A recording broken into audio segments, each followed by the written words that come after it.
for Hazel. Said, have you got any camouflage jackets? Yes, but we can't find them. Oh. I can't remember it. That's a good one. Oh no. How did the cat cross the road? Meow. What has 2 legs and flies? I don't know. What has 2 legs and flies? A pair of trousers.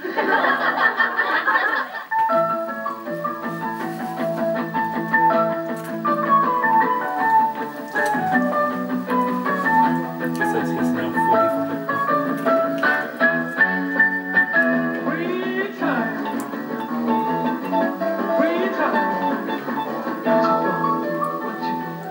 Welcome to a packed free time programme. Today we're going to show you how to make sandwiches like this. And how to make a water slide in your back garden. And we might have a visit from Lucy the Dalmatian. We certainly will have a visit from Gordon Burns, the man who runs the Krypton Factor. And we'll be seeing Darth Vader. But first, let's have a picnic.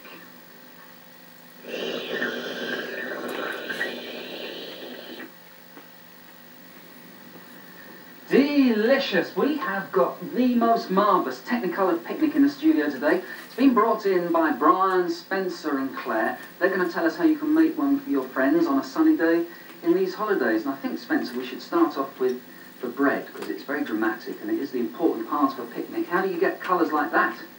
Well, you buy the bread mix pack, you make the dough and you put a couple of drops of the red food colouring into the dough.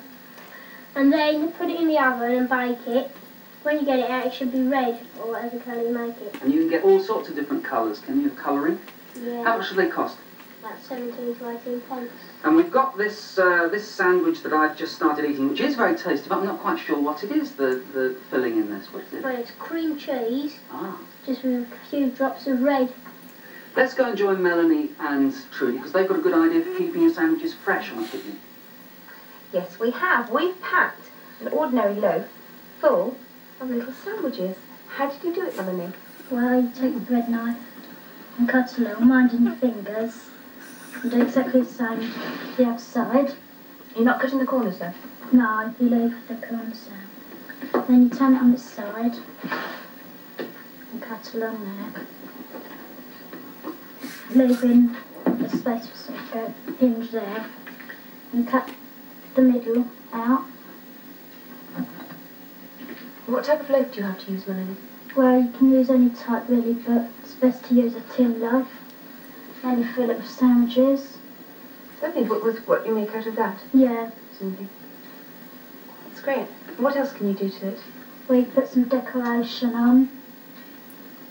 That's great. Thank you very much for such a novel idea, Melanie. Good. What about the coloured cakes, Claire? Well, all you need is cake mix and some colouring. And just do it like the bread? Yeah. What about the crisps? Because they're interesting. Well, all you do is just paint the crisps, non-salted crisps. So they go all soggy when you paint them with colouring? Yeah, but you have to put them in the oven afterwards to make them crisp. And the eggs? Well, you just put them in some boiling water with some colouring in. Brian, you've got, what's that, trifle? How do you do that? Well, it's ordinary yellow custard with some blobs of green food colouring in. Green yellow custard? Yeah. And we put blue cream on top. It's a wonderful idea. I mean, the whole picnic looks so good. It might actually put people, it might look a bit disgusting, but it's actually very tasty, isn't it? Yeah. Great idea for a picnic. Now, we do have a special guest that we'd like to invite to our picnic, so I wonder whether she's here. Has she come to the studio? Lucy! Lucy, look at this picnic. Come over here, Lucy. See if you like a crisp. Would you like one of these Technicolour crisps? No? Don't you want any of it? She doesn't trust me. She's just testing it out. Oh, very nice. Yes. A coloured cake, bright green. And while Lucy and I are scoffing the picnic, here are some kites in Lancashire. When the wind blows and live in St Anne's, Tom and Danny Chapman like to go out to do their favourite hobby of kite flying. They choose a good open space, well away from houses and trees, to set up their favourite designs. There are thousands of kite flying enthusiasts all over the country using kites of all shapes and sizes. This very striking pink and green Delta design was built by Tom and Danny's father, and is very quick and easy to assemble. Tom uses lightweight nylon thread for his kite to reach the dizzy heights of 200 feet on a windy day. When Tom and Danny's family get together with their kites, the sky is alive with the colourful results of their hard work.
This amazing kite is an Alexander Graham Bell tetrahedral kite. It's 2.5 times bigger than the pink one in the film and has over 50 panels.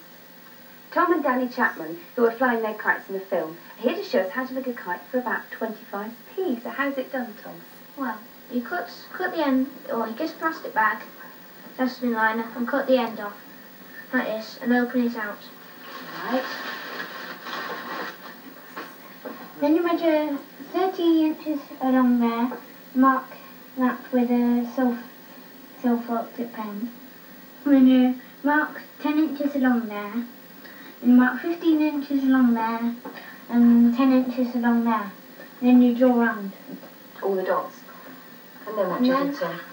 You cut it out, like this, You're using a Stanley knife, got to be very careful with this, I Yes. suppose, haven't you?